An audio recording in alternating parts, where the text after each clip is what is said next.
Welcome. I hope you're having an awesome day. Stu, Brady. Stu's getting ready for an adventure. Brady just came back from an adventure, both of them with Lofty. We use Lofty. In fact, guys, we just signed up our new brokerage with Lofty for the whole brokerage. So that's how much we love you guys. So Heard that's that. good. It's fantastic. Thank you for the Yes, support.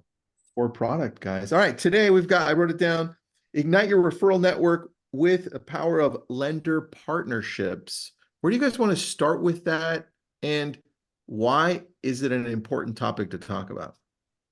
Yeah, I can jump in on that one for sure. So as we work through kind of this difficult period where there's low inventory and higher than expected interest rates, I think it's important for brokers, agents, teams to really evaluate their business and see where they can make some easy changes. And one of those changes is building out not only your referral network, which is very important, and we can talk about that as well, because we do have some stuff in the product that makes it super easy, but also outside third-party influences like loan officers and mortgage brokers and people that are in the same industry but rarely connect. I think it's super important, and it's going to continue to be important over the next couple of years as you try and gain listings. They're an alternate way to provide you with information on potential clients, growing your database, which is the key in this part of the business. Okay, I like that, man. And what about you, Brady? What are your thoughts on this, man? I think about the optimization of a relationship with the lender to help you get in front of more buyers and ultimately help convert them into clients by doing things that other agents may not be doing, right? How Mm, do you create a really memorable impression in the mind of someone that doesn't know who you are, right? How do you give them a compelling reason to engage with you? And that's by doing things in a novel and new approach, right? So leveraging the help of the lender and those other folks, right? That just helps you show up in a better way and add more value into the buying or selling process. it's a good point. I think one of my friends, Stu, you may know him, Jason Campbell. He's like the biggest team slash brokerage in San Antonio. He did like 800 million last year. I do. Yeah. Okay, perfect. So I was talking to Jason. He's like, Tristan, you reminded me of this, Brady, when you're talking. He said, Tristan, we've got to surprise and delight the people we want to work with continuously, all through the process from the very beginning. And he goes, we surprise and delight people by picking up the phone and calling them or texting them as soon as possible when they come through. And they're like, wow, that was fast, right? That's what they typically say. And he's like, yeah, look, I'm old school, right? I call up, I want to talk to you. I'm like, oh, that's interesting. So that reminded me of that because the other part of the surprise and delight is working with lenders to have such a strong partnership that in the conversation, like I'm talking to you, Stuart, and you tell me, hey, look, I'm ways out. I'm probably not going to do anything for a year, but I just wanted to see, right? I'm like, great. Listen, what I'll do when I hang up, I'll text you. I'll text you this great sheet that we created with our lender partner that explains to you the dynamics of how everything changed in the last few months, right?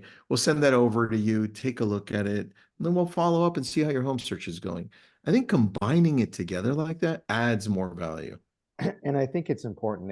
It's actually a really good point, Tristan, because when you think about the consumer experience, that's what it's really all about now, right? So if you're able to deliver to that consumer in an easier fashion than, say, your competitor, where you're saying, hey, I'm the expert. This is what I believe you should do. And by the way, let me introduce you to a mortgage person, a loan officer, and I can help you, get pre-approved. I can do a whole bunch of different things that help you along the cycle.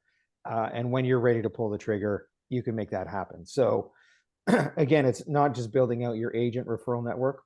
It's building out a network of real estate professionals that might include a lawyer, a loan officer, a notary public, all these different things that you might require to actually transact with the end user consumer. Now, the great thing coming out of COVID, and we had an amazing run as an industry, is that the consumer became much more educated about what's happening in the industry, and whether that's simple as going online and searching properties, or trying to figure out exactly how they're going to get into the market or expand their real estate empire.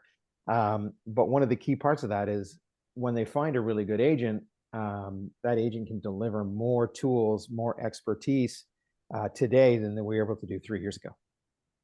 You're right. That's so key, man. You gave me some ideas here. So based on me calling, we call live. All of our Lofty leads, we call live on Thursdays. So today, we call live at 3 p.m. Pacific. So we get a whole bunch of people on, and Mark Rader and myself, we're just dialing, texting, and emailing all of our Lofty leads. We open up our back end and we just start dialing. And here's what we found, because we're doing this live. We found that most people aren't ready right now, the newer ones, right? And the conversations that come out of it, as soon as they feel like they're not pressured, when we start conversations, they're going to come up with things like, well, I just want to know what my home is worth. We could send an appraiser. Oh, you know what, Stu? You know what, Brady? I've got a great relationship with a local appraiser. I can send him over to you. At least he can give you a really good value for your home. Number one, right? Or they're saying, hey, look, my parents just died or something just happened. I'm like, you know what? I've got a great attorney for you. We work with them. Let me send that over to you, right? And we could go down the line of everything they needed. We just shut up and listen in the conversation. And then that's value, because the one thing they're looking for, one of you two said it earlier, you said it, Stu, because I wrote it down. They're looking for experts, because they can do all of the stuff at the beginning and some of the middle stuff. But when it comes to the expertise they need, they don't know where to go. That's a really good Yeah. point, Stu. So I mean, as a company, Lofty, we really look at two things when we think about transacting real estate. We think of the process from search to settlement, right? So from the first time that consumer goes on someone's website, preferably a Lofty website, and that what they're experiencing from the time they do that search right to the point where they transact. And you can do that as a real estate professional with your group of partners, let's call them. And it is a true partnership to the point where you can have your lender information right in Lofty. You can actually share that with your client. Um, it, it doesn't have to be this tangled web where you're searching the internet not only for an agent, but then you're going to find the loan officer, or you want to go to your bank, or the bank's not sometimes the best rates, where a mortgage guy, a loan officer is going to find you the best rates that are going to help you buy. And right now, I've heard rumors that rates are going to come down a little bit literally next week, but Yeah, I've the heard it too. reality of it is the rates are probably going to stay pretty high until sometime in 2025, right? Which is, so if you can have an advantage by building out that network with yourself, but also introducing them to your client base, you're just going to be much that farther ahead. The other side of it is, one of the most frustrating things for me is I participate in a lot of Facebook groups, right? Like as you do, right? And I'm one of I like I'm how one you of said one the of most frustrating thing. I'm like, I know how that feels. I'm one of your guys. Like I follow your group. I follow a couple of other groups, but you'll see often, I'm looking for a referral partner in Dallas. I'm looking for a referral partner in Idaho. And typically, yeah, someone will reach out and say, hey, I know this guy, and you get the introduction, but you never see the commissions, right? From those. So if you can build that referral exchange network across North America, where you have your go-to people in most major centers, you're also going to be able your clients with this added bonus, because we are right now, North America, we are a transient population, right? You're seeing a mass exodus from California. You're seeing a mass exodus into Florida. People are moving into, call it, smaller towns because they believe the tax benefit is better, or the cost of living is better than it would be in some of the major urban centers. So when you're thinking about that, you should start planning on building out that network of people.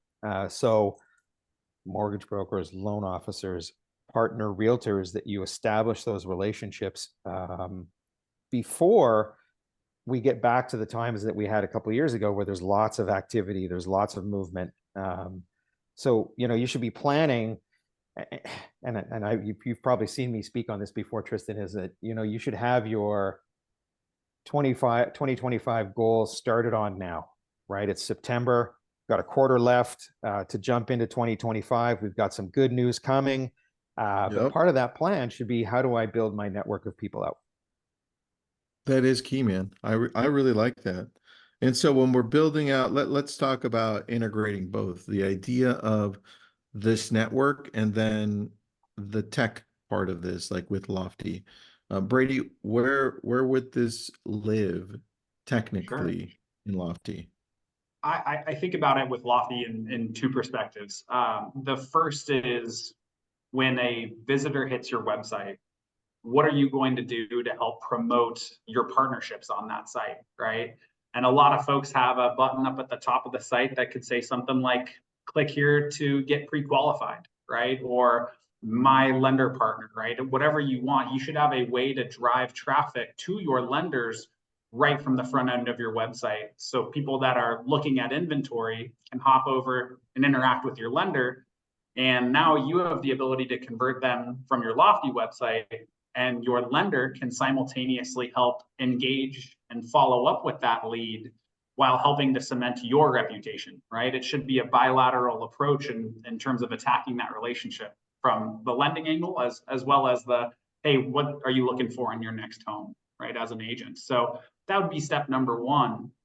Step number two is in the back end of our system, right? When we think about setting up a lender, it's a matter of going in on, to Stuart's point, what are your goals for 2025? How many leads are we trying to generate, right? A lender can help with that. How many folks, what market are we looking to dominate in 2025? What neighborhood are we looking to establish ourselves as the local area expert? And a lender can help create the marketing, right? They can co-market with you, and you have the ability to route those leads you're generating through Lofty with your lender right to them again to help with that follow up and building your reputation and theirs. So front end website, giving your lender some exposure, putting your lender into the CRM so you guys can work collaboratively together, right? I would think about, let's leave notes and tasks and work in the same exact system. That way everybody's on the same page of where this relationship is in the process and what we need to do to further those steps down the funnel. I like that. I liked it a lot. So where would we start with this? Stu, you've been in the business for a long time, like I have. If I'm going to you for advice and saying, where would I start with something like this so that I can have a strong list of all of these different verticals, divorce attorney, family attorney, maybe they're the same one, right? But estates, probate, Yeah. all of these different attorneys. Then I want to have a plumber or electrician, appraiser, lender, all of these. Where would I start? Well, I think the best thing is that you can start with your brokerage, right? Your brokerage is going to have a lot of those contacts pre-established. And in the new world of the brokerage community, people are looking for added benefits of joining a brokerage. And one of those is being able to provide that type of information to them. Now, if I was going to do this personally as a broker or an agent, I would be thinking, I want to have 3 lawyers, I want to have 3 mortgage officers, just to give people selection, because there's not always that cohesiveness there. True. But there's also, local associations. There's, if I'm in BC, so I could go to the BC or Fraser Valley Real Estate Council and be able to get information from them on who are the top people that are managing those types of business. I dealt with a mortgage broker years ago, and he was fantastic. But if you were to meet him, face to face, you would be like, "Oh, I don't want to do business with that guy." But he's the old adage, right? Don't judge a book by its cover. Where this guy was brilliant. Like, he got us amazing rates. So take a lot of testimonials that you see online. Go to your local representation or association, but also hit the broker community and hit the community at large, because there is a lot of real estate being transacted. And if you can get you know, one of the relationships I would say is really also important is your mentorship program, right? So if you could find a mentor like someone like yourself who's been in the business for years, they know a ton of people, they've transacted millions and millions of dollars of real estate, they're going to know the people that are good to work with. And That's typically true. those are the ones you want to build the relationships with. So the great thing about real estate is we are a tight community. We talk a lot amongst ourselves, and I think that's the best place to get going. Start with your broker, local association, and then expand out your network of people that can feed you the right information. I like that. Brady? I would only add that I loved Stuart talking about having options, right? And I would think about providing options through the lens of specialization. Who's the best at working with veterans? Who's the best at working with first-time home buyers, right? How can you emulate your preferred lead style and use it to build a relationship with the lender that can add the most value in that specific niche, right? I think that is how you can add a lot of value to that specific cohort of your database. So Yeah. going to your broker is a fantastic idea. I just think going one level deeper is finding someone that specializes in a specific style of transaction. That's how you can really move the needle with people that fall into that category. I like that, guys. I like that. Also, one thing that you reminded me of as you were talking is it's interesting just over the last few months of watching the industry go a little crazy, a lot crazy. I'm watching a lot of the things that we valued at the very beginning of this, of when I started 20 years ago. I feel like we're almost going full circle and saying, wait, all of these things never stopped being important. Let's go right back to them. So when you're talking about referrals, I'm like, I remember when I joined the local BNI group, and it was so good. I got so much business for it from years. And I remember when I was a coach for AYSO for my 6-year-old daughter, how much business I got from that for years, right? And so this whole network, the idea of just networking, identifying those great people in these networks, and then sharing them with those that are close to you. There's a lot to this, man. There's a lot to this. So I love that. That's what you Yeah, I reminded me. mean, you can go really, really deep. Like if we want to have a really deep conversation, because as you know, Lofty just produced a product called Lofty Works, which is our property management tool, which is Yep. really about the rental community and working with property managers. And Mhm. that is another avenue because if you build up a database of renters or you're providing renters with a service, today only about 15% of agents and brokers dabble in rentals and property management. But what you have to think about is a rental becomes a buyer at some point, right? When we Yep. have a when we have a correction in the rates, what you're going to see is a lot of those people that put off buying and started to rent because they felt they couldn't afford to buy at this point with the high rates. Yep. Um, you're building up again a different kind of network that is working for you in the background to help you build relationships with these people. And yes, you know what, it might take 2 to 3 years because people will sign a long-term rental agreement, but when they come out of that, they'll be looking at buying. And if you've been their, call it their friend, their loyal companion going through this, providing them with the relationship, providing them with the information about what's going on, introducing them to get pre-approved to your loan officer, and they're building the relationship as well. You've now built this solid business that maybe not going to pay off today from a transaction perspective or a listing perspective, but 2 years down the road, you're going to have 10 to 20 to 30 ripe clients that are prospects that are ready to get into the market. And by having that network established with everybody in place, so the property manager, the loan officer, whoever else you're working with, you've given Mm. that client a really positive experience that to the point where they're not going to pick up the phone and just dial some random realtor to buy the house on 123 Happy Street. Yeah, It's going to be, the experience for them. that's true. That's true. How do you see this, Brady?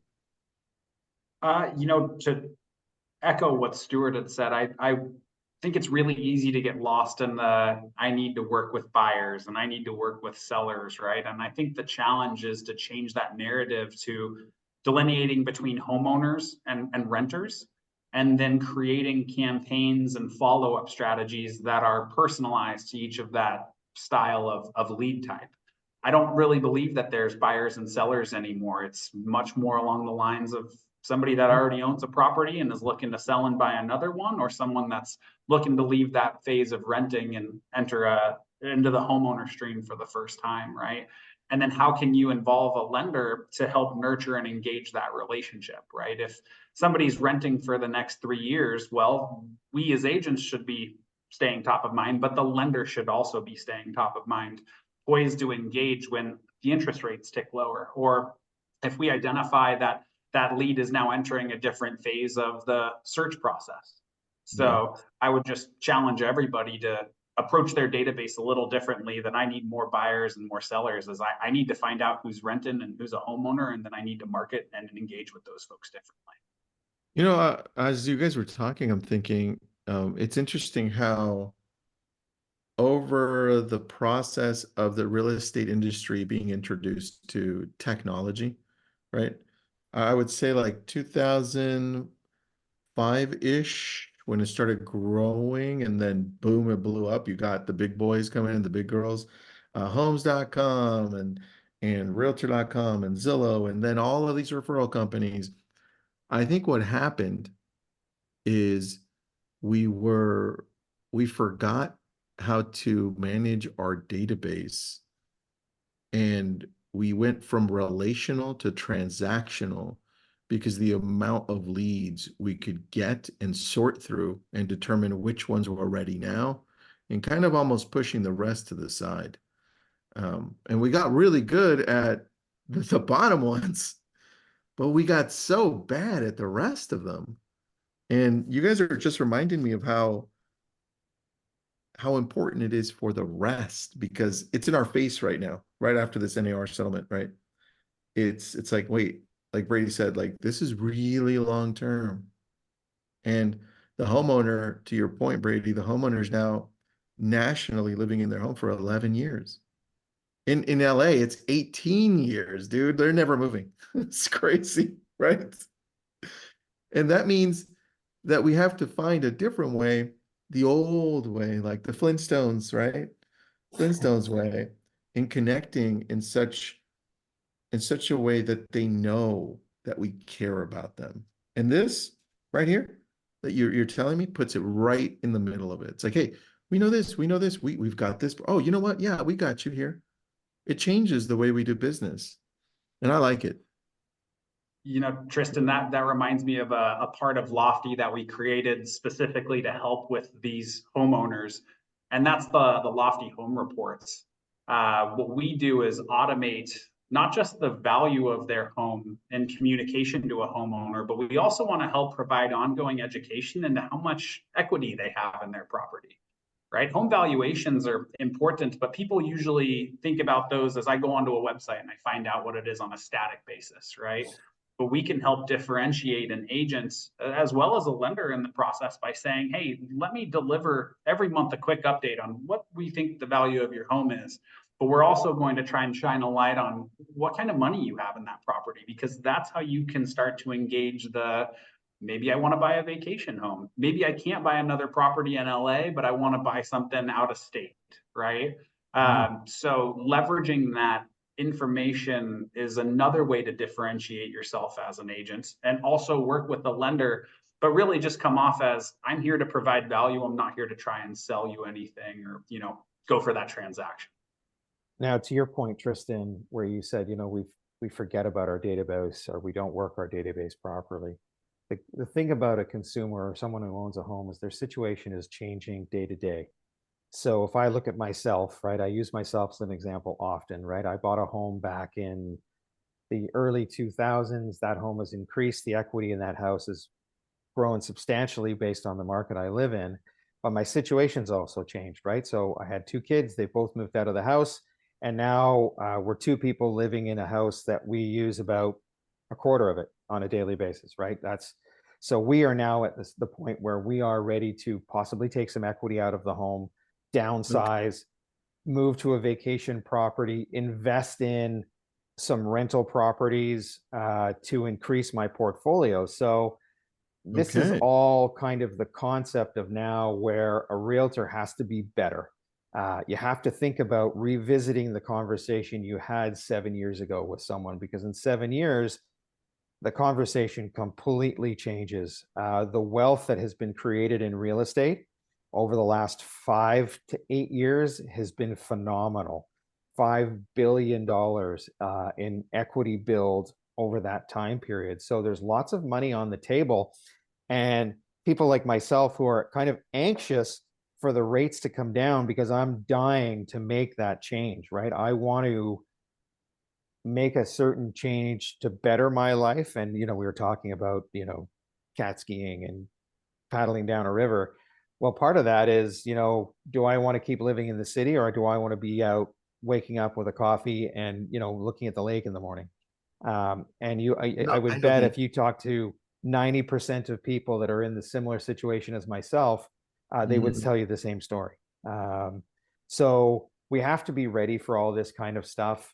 Growing your network is going to help you achieve that in so many different ways, just from basic referrals to, having a loan partner that is on the ball, that can deliver new clients to you, but also deliver the consumer a positive experience. And it's all driven by what's going to take place over the next 5 years is going to be incredible. Not only new home sales, people that have been renting, people that are in that equity position are all going to come out of the woodwork at one time. And the business, and I don't have a magic lamp on this one at all.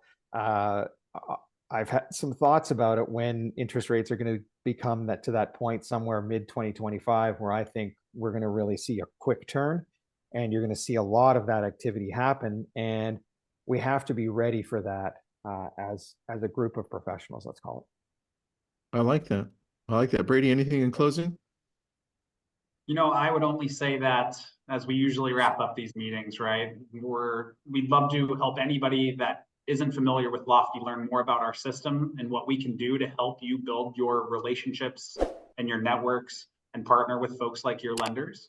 If anybody is interested, we just encourage you to go over to lofty.com and request a demo with us, and our sales team would be happy to help you walk through the product and learn more about what we can do to help you close out 2024 on a high note and make 2025 the most productive year of your career yet. I love that. Thanks, guys. I appreciate you. And everyone sign up for Lofty. We just did, not just for the team. We've been with you guys forever, but for the brokerage. So they've got services for everyone. Please jump in. Stu, Brady, thanks, guys. And be safe, Stu, wherever you're going. Absolutely. Thanks, Tristan. I appreciate you taking the time, and I'm excited that you're going down the path with Lofty. Anybody who wants to see the product, they can reach out. We'll set up a demo for them, show them kind of the ins and outs of how it works for not only an agent, but a broker, which is where we're exceptionally strong, and teams. And we're growing. I love that. Thanks, guys. Have an awesome day.